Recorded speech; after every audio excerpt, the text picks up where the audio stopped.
बिस्मिल्लाहिर्रहमानिर्रहीम। आपकी टेस्ट है बेटा, आज क्लास टेस्ट है। तो आपकी क्लास टेस्ट जो फिजिकल वाले उनकी फिजिकली होगी। तो आपका जो जो ऑनलाइन वाले उनकी ऑनलाइन होगी। 2:30 बजे आपकी टेस्ट होगी 2:30 पे। ठीक है। तो आप अपनी जो फिजिकल वाले वो आंसर शीट अपनी ले आइएगा। बाकी जो ऑनलाइन वाले हैं उनको पहले ही जो है वो कोड मिला हुआ है। तो आपका टाइम जो है टेस्ट का वो है 2:30 बेटा। ठीक है। तो जो देना चाहे टेस्ट वो आ जाए, जो नहीं देना चाहता वो उसकी मर्जी है। ठीक है, जबरदस्ती है। तो देखिए बेटा, आप जो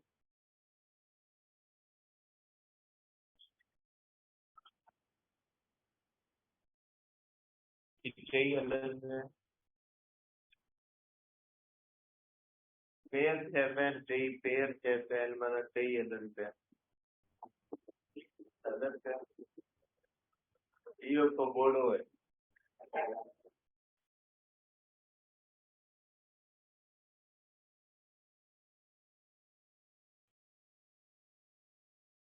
तो देखिए बेटा, आज हम डिस्कस करेंगे लेंजेस लॉ के बारे में। लेंजेस लॉ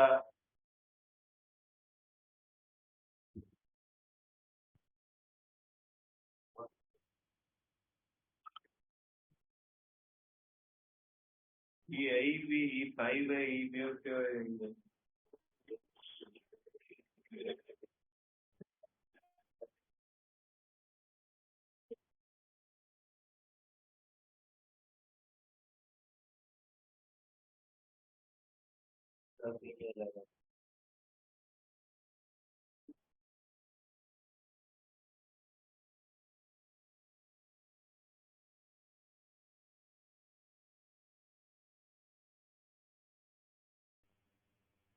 आवाज अच्छे पे आ।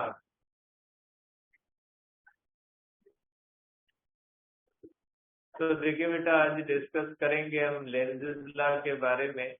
लेंजेस लॉ को पढ़ने से पहले एक आप जो है वो बात ध्यान में रखें कि जैसे मैंने आपको ग्रेविटी के अंदर भी एग्जांपल दिया था कि जब आप वर्क अगेंस्ट ग्रेविटी करते हो तो वो स्टोर होता है एज अ पोटेंशियल एनर्जी।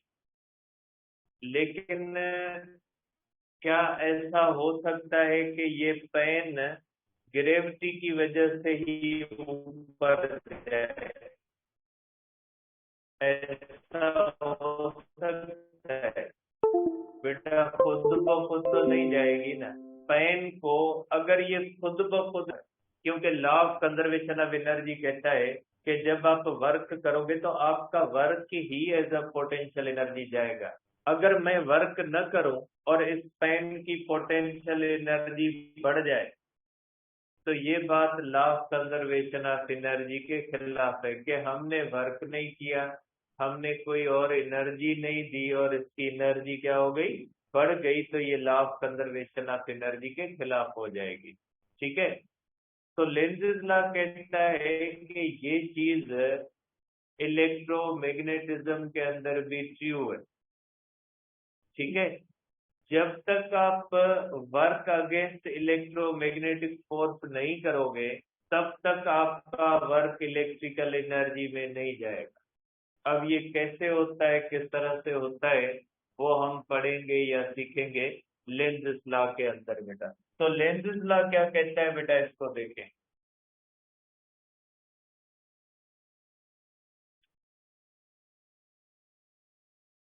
अब ये जो लेंज़ लॉ होता है बेटा, आप कहोगे Lenz law, Lenz law is in accordance with law of conservation of energy. Law of conservation of energy. ठीक है। Law of conservation of energy के मुताबिक है। कभी कभी ये भी पूछा जाता है कि law of conservation of energy जो है वो इलेक्ट्रोमैग्नेटिज्म के अंदर कौन सा है, तो हम कहते हैं कि ये कौन सा है, लेंज़ लॉ है। और ये लेंज़ लॉ जो होता है, Lenz law tells us about direction of induced current. बेटा जो इंड्यूस करंट होता है उसके डायरेक्शन के बारे में हमें कौन बताता है, लेंज़ लॉ बताता है। अब इसकी स्टेटमेंट है, किताब को ले लें। देखिए इसकी दो स्टेटमेंट्स हम करते हैं बेटा। पहले मैं स्टेटमेंट भी लिख देता हूँ, फिर इसको डिस्कस करते हैं कि इसका मतलब क्या है बेटा। पहले 2-3 पॉइंट्स इसकी लिख लेते हैं, ठीक है बेटा। इसकी स्टेटमेंट ये है कि the induced EMF, the induced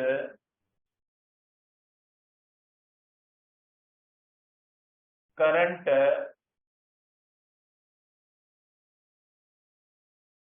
always flows in such a way, in such a direction as to oppose the change, या इसको कभी कभी काज भी कहा जाता है, change which is giving rise to it। बेटा क्या मतलब है बेटा इसका, आप समझते हैं कि इसका मतलब क्या है बेटा। देखिए बेटा ये कहता है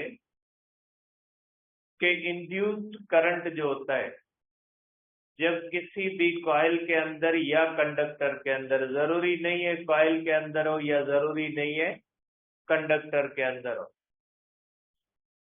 कॉइल के अंदर या कंडक्टर के अंदर जब इंड्यूस्ड करंट बनता है तो वो इंड्यूस्ड करंट हमेशा उस काज को अपोज करता है जिस काज की वजह से वो बन रहा है।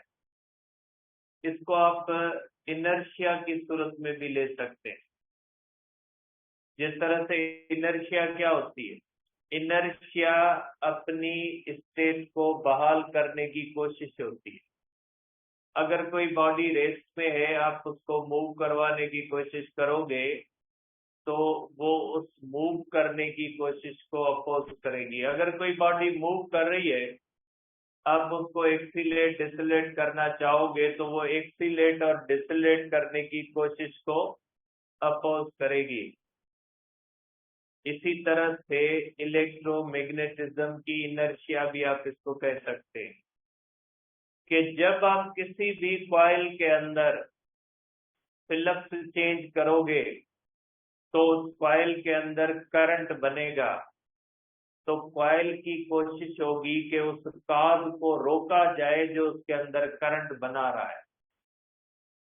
ठीक है, सिंपल से सिंपल लेंज़ लॉ का मकसद ये कि जब आप किसी भी कंडक्टर को मैग्नेटिक फील्ड के अंदर मूव करवाओगे तो उस कंडक्टर के अंदर जो करंट बनेगा उस करंट की कोशिश होगी कि जो काज है, काज कौन सा है, मोशन है, इस मोशन को रोका जाए। जैसे कोई कॉइल होती है, उसमें जब हम फ्लक्स बढ़ा रहे हैं तो फ्लक्स के बढ़ाने से जो उस कॉइल के अंदर करंट बनता है, उस करंट की कोशिश होगी कि इस फ्लक्स के बढ़ने को रोका जाए। ठीक है, ये इनर्शिया की तरह एक चीज है कि जिस तरह से इनर्शिया जो होती है उसकी कोशिश होती है कि हमेशा उस काज को अपोज किया जाए जो काज उसको राइज कर रहा है। तो इलेक्ट्रोमैग्नेटिज्म के अंदर भी है कि जब किसी भी कॉइल के अंदर या कंडक्टर के अंदर इंडक्शन की वजह से करंट बनता है, तो उस बनते हुए करंट की हमेशा ये कोशिश होती है कि उस काज को अपोज किया जाए जिस काज की वजह से वो बन रहा है। अगर फ्लक्स बढ़ रहा है तो फ्लक्स के बढ़ने को अपोजिशन आएगी, अगर फ्लक्स कम हो रहा है तो फ्लक्स के कम होने को अपोजिशन आएगी। और जब तक अपोजिशन नहीं आएगी तब तक हमारा किया हुआ वर्क एनर्जी में नहीं जाएगा। तो law of conservation of energy भी कहता है कि अपोजिशन जरूरी है। आप अगेंस्ट ग्रेविटी जाते हो तो एनर्जी स्टोर होती है पोटेंशियल में, आप अगेंस्ट इलेक्ट्रिक फोर्स जाते हो तो एनर्जी स्टोर होती है पोटेंशियल में। तो अगेंस्ट आप यहाँ पे जाओगे तो ही पोटेंशियल एनर्जी, तो ही इलेक्ट्रिकल एनर्जी बनेगी। अब कैसे बनेगी इसको देखें बेटा। सपोज करें कि ये हमारे पास एक कॉइल है बेटा, ये हमारे पास एक कॉइल है बेटा। अब ये कॉइल है, इसके नंबर ऑफ टर्न्स बेटा n है, ठीक है। ये इस तरह से बेटा इसके n नंबर ऑफ टर्न्स है बेटा, ये इसके नंबर ऑफ टर्न्स है बेटा n।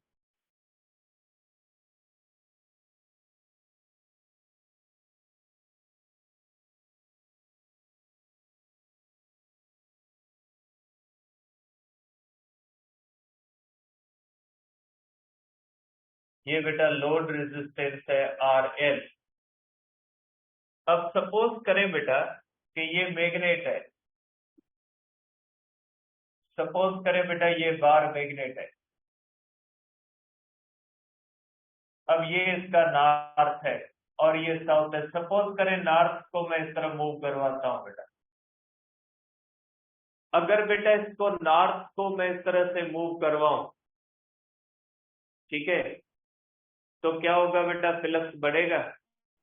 बेटा ये नॉर्थ जब इस कॉइल की तरफ जाएगा तो इसके अंदर फ्लक्स क्या होगा, फ्लक्स बढ़ेगा।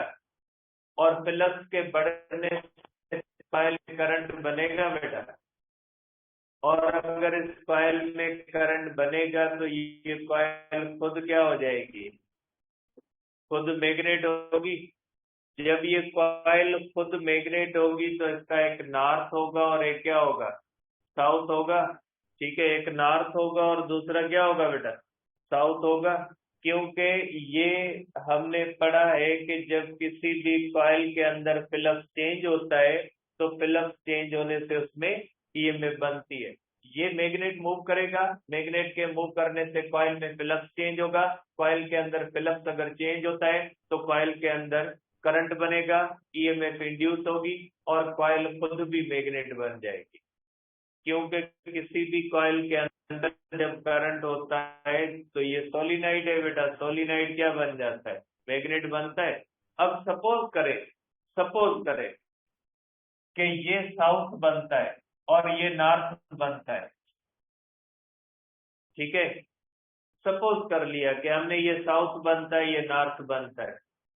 अगर ये साउथ बनता है तो मैग्नेट के ऊपर हमारे वर्क करने की जरूरत होगी।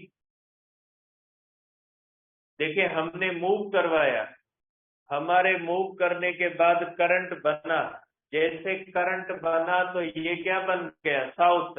ये साउथ बना तो इसने अब तो खुद ब खुद क्या करेगा, खुद ब खुद इस मैग्नेट को अट्रैक्ट कर लेगा। अब तो फिर हमारे वर्क की क्या जरूरत है, ये मैग्नेट खुद इसकी तरफ जाएगा और फ्लक्स चेंज होगा और इसमें करंट बन जाएगा।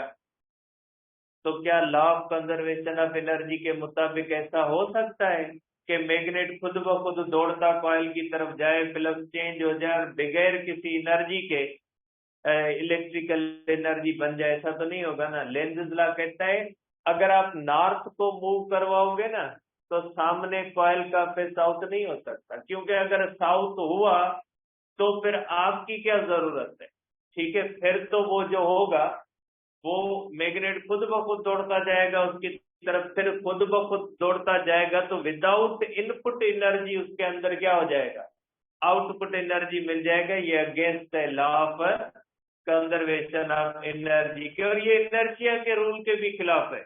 कि ये कॉइल जैसे खुद ब खुद अपनी स्टेट चेंज करवा रही है, ऐसा तो नहीं होगा।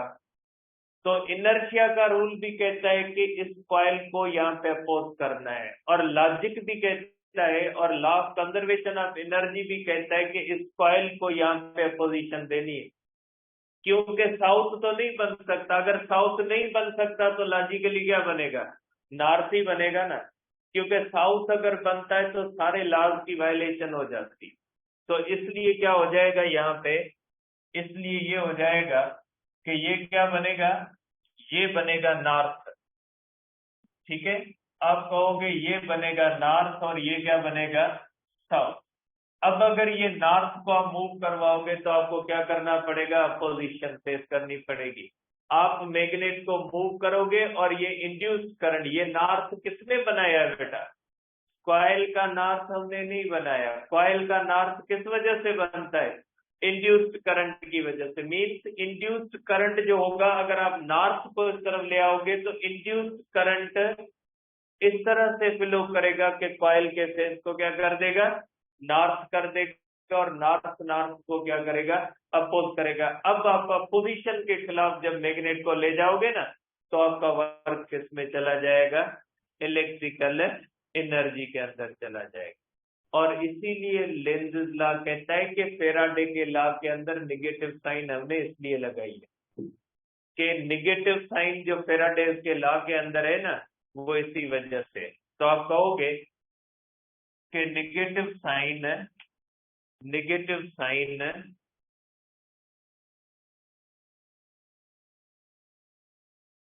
इन फैराडेज लॉ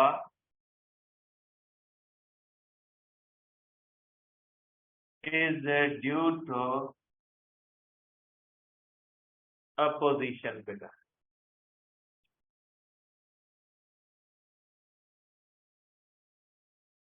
ये अपोजिशन के इंड्यूस करंट की अपोजिशन की वजह से होता है। आप समझ गए बेटा इसको, कि ये इसका नॉर्थ जब मूव करता है तो इसका नॉर्थ बनना जरूरी है, otherwise law of conservation of energy जो है वो ओबे नहीं होगा। ठीक है, तो ये बेटा लेंज़ लॉ कहता है कि जब आप नॉर्थ मूव करवाओगे तो पहली पॉइंट ये होती है, if north pole moves towards coil, then face of coil becomes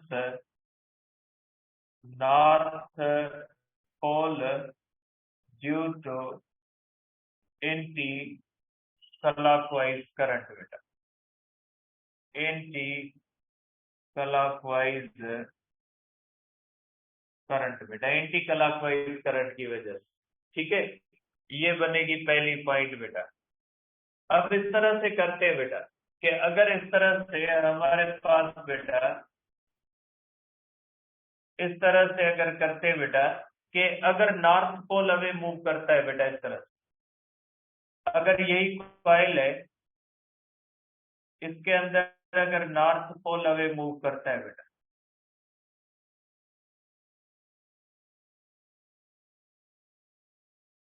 load resistance होती है बेटा। अगर नॉर्थ पोल अवे मूव करता है बेटा, अब नॉर्थ पोल अगर अवे मूव करता है,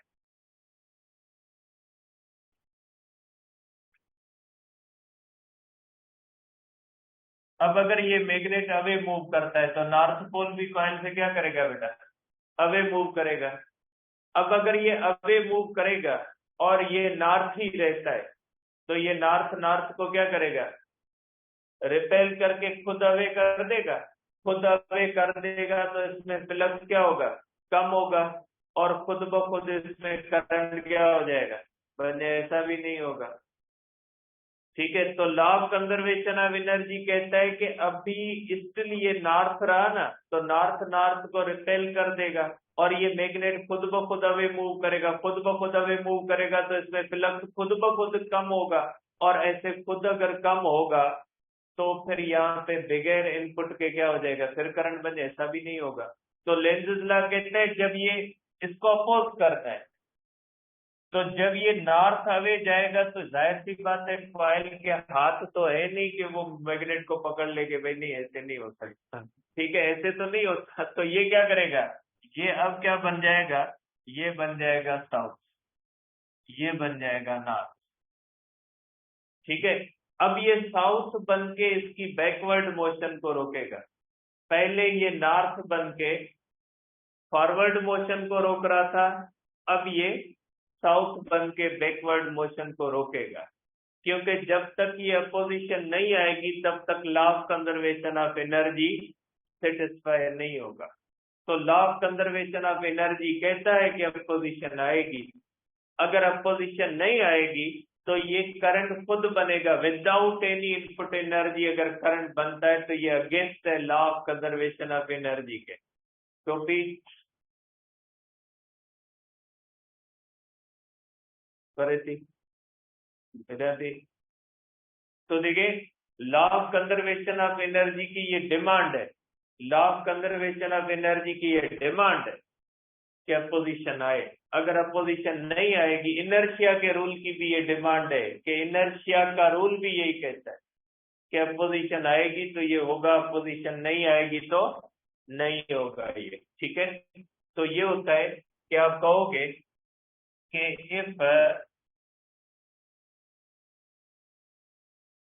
if north pole moves away from coil, then face of coil becomes south pole due to clockwise current to oppose backward motion, ठीक है, to oppose फॉरवर्ड मोशन, ठीक है। ये होती है फॉरवर्ड मोशन को अपोज करने के लिए, ये किस वजह से होता है, बैकवर्ड मोशन को अपोज करने के लिए। देखें यहां से ये आता है कि हमेशा इंड्यूस्ड करंट उस काज को रोकने की कोशिश करता है जो काज उसको बना रहा होता है। देखें यहाँ पे फॉरवर्ड मोशन काज है, अगर ये फॉरवर्ड मोशन नहीं होती तो फ्लक्स नहीं बढ़ता। इस इंड्यूस्ड करंट के बनने का जो काज है वो कौन सा है, फॉरवर्ड मोशन। तो ये फॉरवर्ड मोशन को रोक रहा है, मीन्स इंड्यूस्ड करंट की हमेशा ये कोशिश होगी अकॉर्डिंग टू द इनर्शिया कि वो उस काज को अपोज करे जो काज उसको राइज करे। तो जब वो फॉरवर्ड मूव कर रहा है, अगर नॉर्थ फॉरवर्ड मूव कर रहा है तो इंड्यूस्ड करंट अपनी कॉइल को नॉर्थ बना के उसकी फॉरवर्ड मोशन को अपोज कर रहा है। जब नॉर्थ अवे जा रहा है तो इंड्यूस्ड करंट का काज है फ्लक्स का कम होना, क्योंकि नॉर्थ अवे जाएगा फ्लक्स क्या होगा, कम होगा। तो देखिए इंड्यूस्ड करंट साउथ बना के उस काज को अब अपोज कर रहा है। यही सिचुएशन आप इसको इस तरह भी लिखते हैं बेटा, आप इसको इस तरह भी लिखते हैं बेटा कि नॉर्थ इन होता है ना बेटा, इस तरह से कि आप इसको बेटा इस तरह से करते हैं कि ये होता है बेटा, इस तरह से हम इन लिखते हैं बेटा। ये एन जो हम लिखते हैं बेटा, ये इस तरह से अगर एन के एरोज बनाए तो एन के एरोज क्या बन जाते हैं बेटा, एंटी क्लॉकवाइज। अगर एस के एरोज बनाए बेटा तो एस के एरोज क्या बन जाते हैं, क्लॉकवाइज। तो ये देखें यहाँ पे करंट क्या होगा, क्लॉकवाइज, और यहाँ पे करंट क्या होगा बेटा, यहाँ पे करंट होगा एंटी क्लॉकवाइज, ठीक है। तो ये सिंबल्स भी दी जाती है। एस के एरोज बनाओगे तो खुद ब खुद क्लॉकवाइज बन जाएंगे, मीन्स जहां पे करंट क्लॉकवाइज होता है वो साउथ बनेगा, और एन के एरोज बनाओगे तो वो क्या बन जाएगा, एंटी क्लॉकवाइज बन जाएगा, ठीक है। और यही होता है बेटा। तो यहाँ पे मैं ये भी लिख देता हूं कि if south pole moves towards बेटा, then face of coil becomes south pole बेटा। अगर साउथ पोल जो होता है मूव करेगा तो साउथ पोल होगा। If south pole moves away then face of coil becomes north pole. Opposition देनी है, ठीक है। नॉर्थ वाले हमने कर लिए, साउथ वाले भी इसी सेम रूल के ऊपर। अगर साउथ इस तरह जाएगा ये साउथ बनेगा, साउथ अवे जाएगा ये क्या बनेगा बेटा, नॉर्थ। अब ये स्ट्रेट कंडक्टर के लिए भी होता है बेटा, ठीक है। आप कहोगे बेटा स्ट्रेट कंडक्टर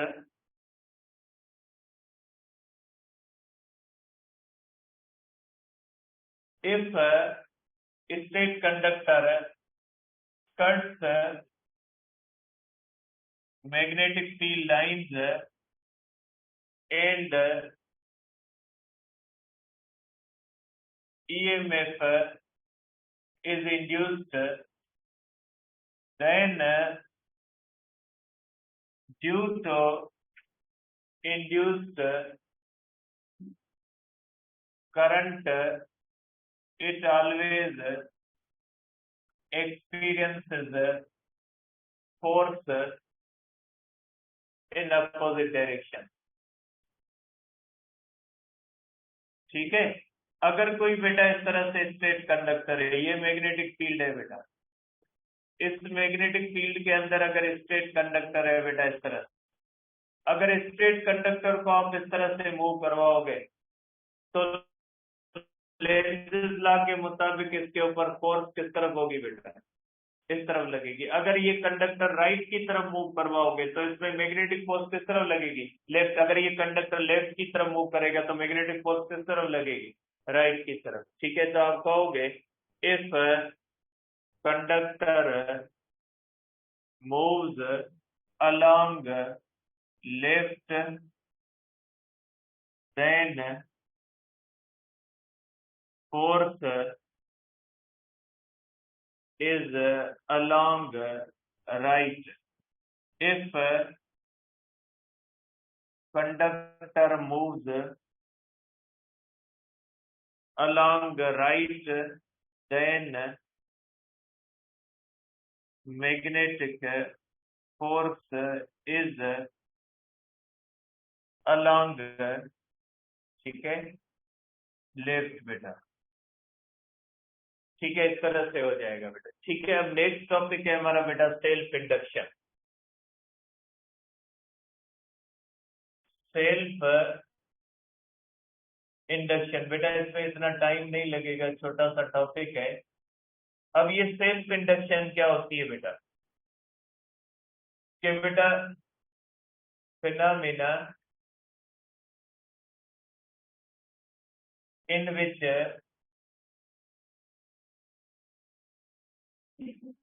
EMF is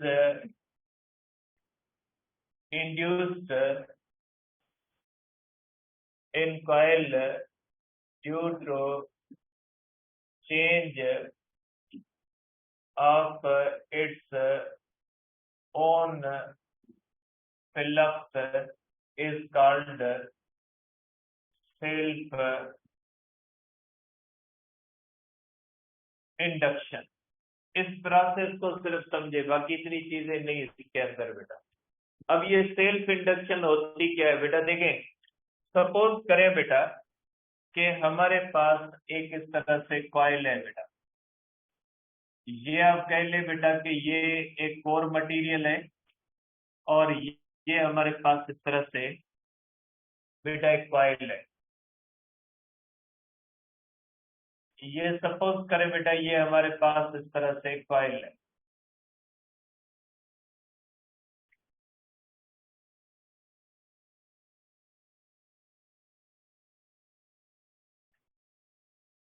ये इस तरह से बेटा हमारे पास एक कॉइल है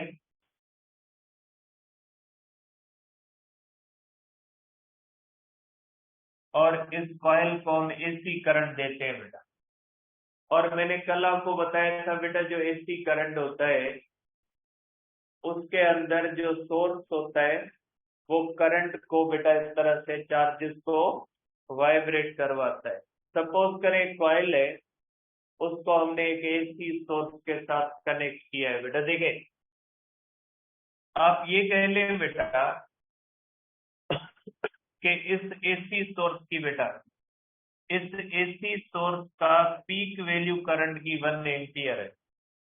तो बेटा हमने कल डिस्कस किया था कि जैसे ये एसी सोर्स इसमें करंट भेजेगा तो ये करंट बेटा 0 से बढ़ के क्या होगा 1 एम्पियर, फिर 1 एम्पियर से क्या होगा 0, फिर इस तरफ 0 से बढ़ के 1 एम्पियर, फिर 1 एम्पियर से बढ़ के 0।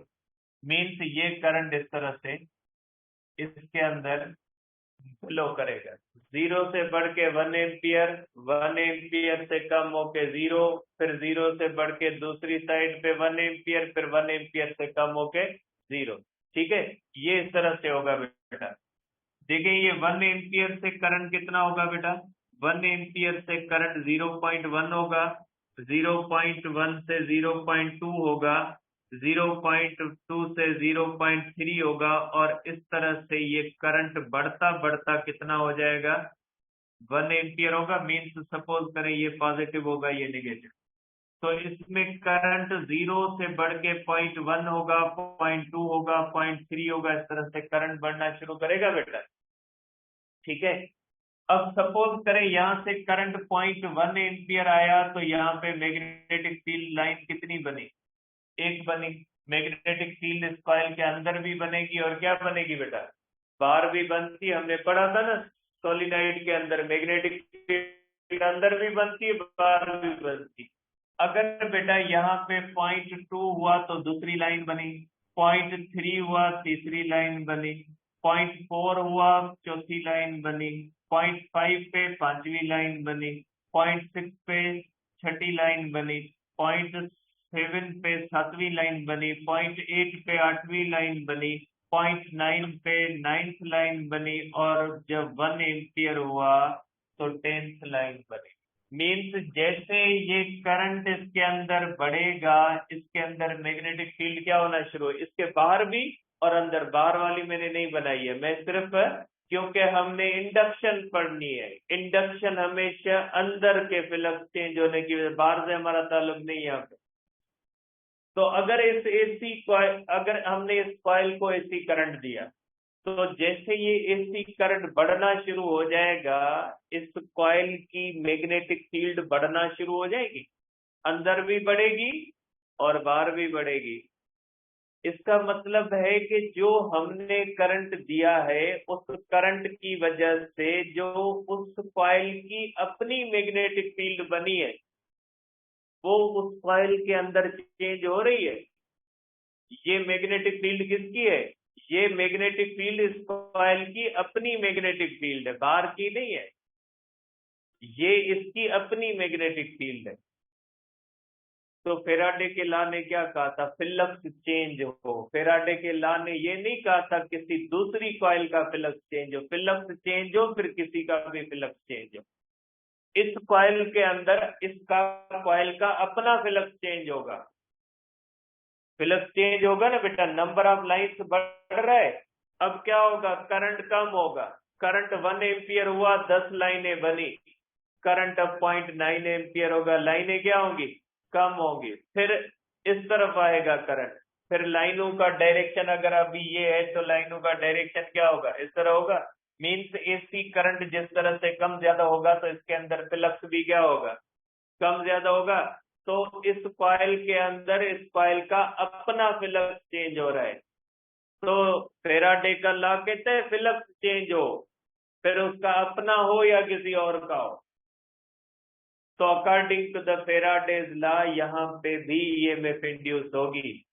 तो ऐसी फिनामिना जिस फिनामिना के अंदर उस कॉइल के अपने फ्लक्स की वजह से उसमें एक ईएमएफ बने उसको क्या कहा जाता है, उसको कहा जाता है सेल्फ इंडक्शन। सेल्फ वर्ड ही है कि अपने आप में से ये बने।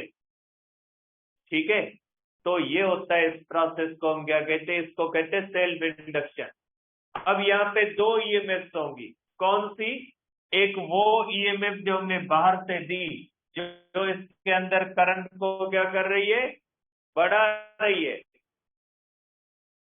ये एक्सटर्नल ईएमएफ है वो। अब आपके माइंड में दो ईएमएफ कैसे होती है बेटा? दो फोर्सेस भी तो होती है। जब आप ग्राउंड के ऊपर आप किसी भी चीज को इस तरह से घसीटते हो तो आपकी अप्लाइड फोर्स भी होती है, फ्रिक्शन भी हो सकती है। अब दो फोर्सेस साथ हो सकती है, दो ईएमएफ क्यों नहीं हो सकती? दो बैटरियां भी लगाते हो ना साथ में, दो सेल भी किसी चीज के अंदर लगाते हो ना, तो क्यों नहीं हो सकता? तो ये कोई ऐसी अजीब चीज नहीं है कि बाहर की भी ईएमएफ है सर, फिर अंदर की ईएमएफ कैसे होगी? भाई दो चीजें साथ हो सकती है। ठीक है, तो ये जो बाहर की ईएमएफ है ना, ये काज है, ये बाहर की ईएमएफ करंट को चेंज कर रही है। देखिए यहाँ पे जो काज कौन सा है, एक्सटर्नली। अगर एक्सटर्नल, अगर यहाँ पे आप बैटरी लगाते, अगर आप बैटरी लगाते तो ये होता नहीं होता, क्योंकि बैटरी क्या देती, स्टेडी करंट देती, और स्टेडी करंट अगर 1 एम्पियर होता तो फ्लक्स क्या होता, कांस्टेंट। तो ये डीसी की वजह से इंडक्शन नहीं होगी यहाँ पे। अगर आप इसको डीसी से कनेक्ट कर दोगे, डीसी करंट स्टेडी देगा, स्टेडी करंट की वजह से फ्लक्स कांस्टेंट होगा, ये नहीं बनेगी। किस वजह से बनेगी? एसी की वजह से। या अगर आप डीसी से करना चाहते तो कर सकते, आप डीसी सोर्स कनेक्ट करें और यहाँ पे रियोस्टेट लगा दें। Rheostat means variable resistor. आप उसकी रेजिस्टेंस कम ज्यादा करें, रेजिस्टेंस कम ज्यादा होगी, डीसी करंट क्या होगा, कम ज्यादा होगा, फ्लक्स क्या होगा। डीसी से कर सकते हैं, लेकिन डीसी के लिए आपको क्या यूज करना पड़ेगा, रियोस्टेट यूज करनी पड़ेगी। ठीक है, प्रोसेस समझ गए कि किसी भी कॉइल के अंदर अपने ही फ्लक्स चेंज होने की वजह से जो ईएमएफ इंड्यूस होती है, उस फिनोमिना को, उस प्रोसेस को क्या कहा जाता है, सेल्फ इंडक्शन। अब यहाँ पे दो ईएमएफ होंगी, एक एक्सटर्नल ईएमएफ जो करंट की ड्राइवर है, और दूसरी ईएमएफ जो इसके अंदर बनती है। अब ये दोनों ईएमएफ क्या करेंगी, इनका बिहेवियर क्या होगा? इनका बिहेवियर बताता है लेंज़ेस लॉ। लेंज़ेस लॉ कहता है जो इंड्यूस्ड ईएमएफ होगी वो उस काज को अपोज करेगी, जो काज उसको राइज कर रहा है। और यहाँ पे काज कौन सा है, यहाँ पे काज एक्सटर्नल ईएमएफ है। तो इंड्यूस्ड ईएमएफ हमेशा एक्सटर्नल ईएमएफ को क्या करेगी, अपोजिशन, फ्रिक्शन वाला काम। अप्लाइड फोर्स को हमेशा फ्रिक्शन क्या करती है, अपोज करती है। ठीक है, तो लेंज़ेस लॉ कहता है जो यहाँ पे अपने फ्लक्स की वजह से ईएमएफ इंड्यूस होगी वो उस काज को अपोज करेगी जो काज उसको राइज कर रहा है। और वो काज कौन सा है, एक्सटर्नल ईएमएफ। जब एक्सटर्नल ईएमएफ करंट बढ़ा रही होगी तो जो अंदर वाली ईएमएफ होगी जो बन रही होगी वो उस करंट के बढ़ने को क्या करेगी, कम करने की कोशिश करेगी। जब एक्सटर्नल ईएमएफ करंट को कम कर रही होगी तो जो अंदर बनने वाली ईएमएफ होगी वो उस करंट को क्या करेगी, बढ़ाने की कोशिश करेगी। इसलिए इसको बैक ईएमएफ कहा जाता है। ये जो इंड्यूस्ड ईएमएफ होती है जो यहाँ पे बनती है, इसको हम क्या कहते हैं बेटा, बैक ईएमएफ। ठीक है, तो आप कहोगे कि if external EMF increases current, then back EMF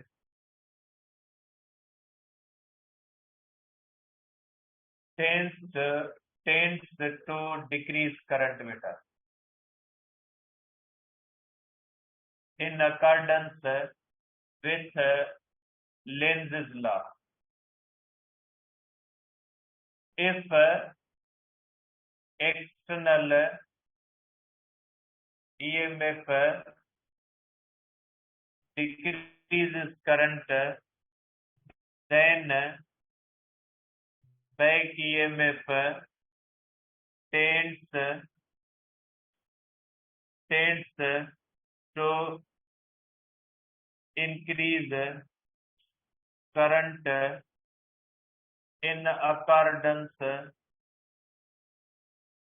with Lenz's law।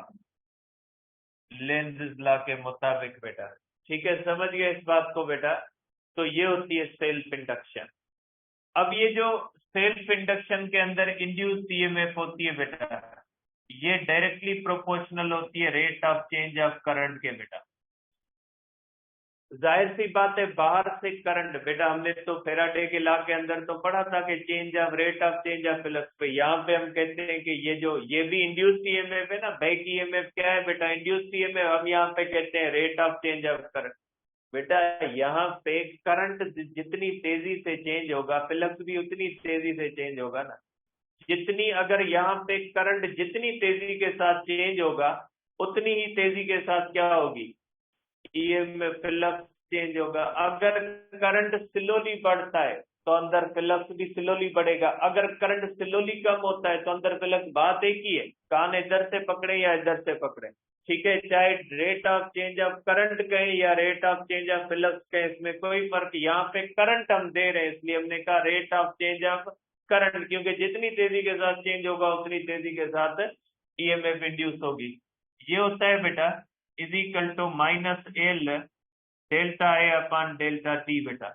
यहाँ पे जो एल होता है बेटा, एल को हम कहते हैं सेल्फ इंडक्टेंस। बेटा इंडक्शन और इंडक्टेंस में फर्क है। इंडक्शन और इंडक्टेंस में फर्क है। इंडक्शन प्रोसेस का नाम है, ठीक है, इंडक्शन प्रोसेस का नाम है, और इंडक्टेंस एबिलिटी का नाम है।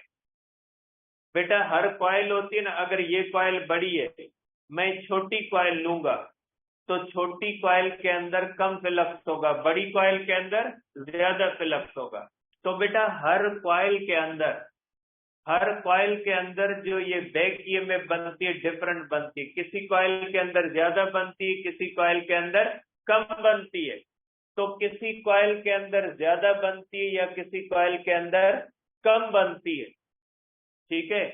ये चीज जो होती है इसको हम क्या कहते हैं? इसको कहते हैं सेल्फ इंडक्टेंस, जिससे हमें पता लगता है कि इसके अंदर ज्यादा बैक ईएमएफ बनेगी या कम बैक ईएमएफ बनेगी। जैसे रेजिस्टेंस जो होती है वो कंडक्टर की प्रॉपर्टी है, जिससे हमें पता लगता है कि इसमें करंट कितना फ्लो करेगा, ठीक है। तो इसी तरह से सेल्फ इंडक्टेंस कॉइल की प्रॉपर्टी है, जिससे हमें पता लगता है इस कॉइल के अंदर जो बैक ईएमएफ होगी वो ज्यादा पैदा होगी या कम होगी। तो आप कहोगे कि प्रॉपर्टी ऑफ कॉइल, ठीक है। और ये डिपेंड किस पे करती है बेटा? डिपेंड आपके बुक में लिखा हुआ है, मैं नहीं लिखता, टाइम ज्यादा हो गया है। आपके बुक में लिखा हुआ है ये डायमेंशंस ऑफ द कॉइल पे डिपेंड करती है। मैं लिख लेता हूं बेटा, डिपेंड्स अपॉन डायमेंशंस। डायमेंशंस वो नहीं एमएलटी पावर 2 वाले, ये नहीं। डायमेंशन मींस लेंथ और एरिया वगैरह। Dimensions number of turns and core बेटा, के नंबर ऑफ टर्न्स कितने हैं, डायमेंशन लेंथ विड्थ कितनी है, और इस पे डिपेंड करती है बेटा। और इसका यूनिट जो होता है बेटा,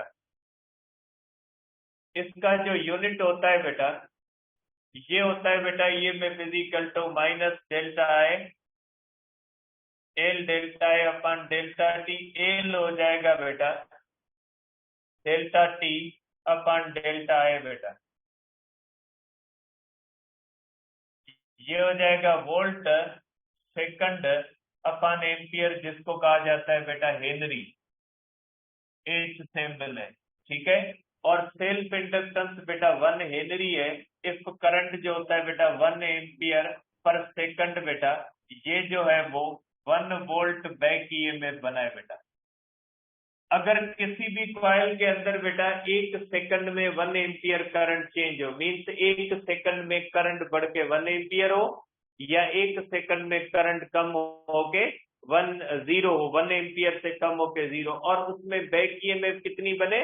1 वोल्ट, तो हम कहेंगे उसकी सेल्फ इंडक्टेंस कितनी है?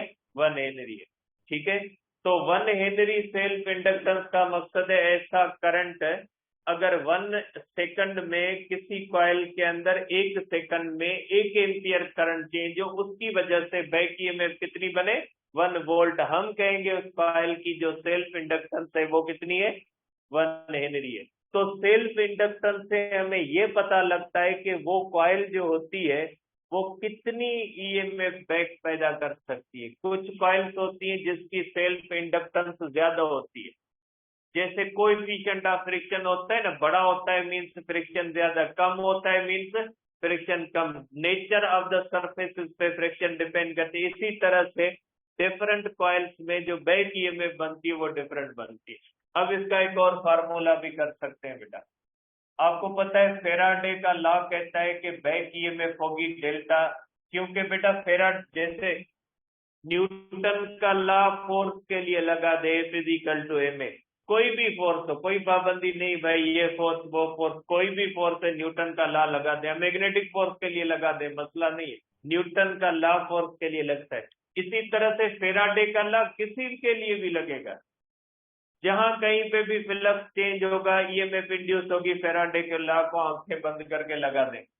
E is equal to minus L delta A upon delta T, तो ये होगा बेटा minus N delta phi upon delta T is equal to delta A upon delta T. बेटा कैंसल, माइनस गया माइनस में, तो यहाँ से आएगा N delta phi is equal to L delta.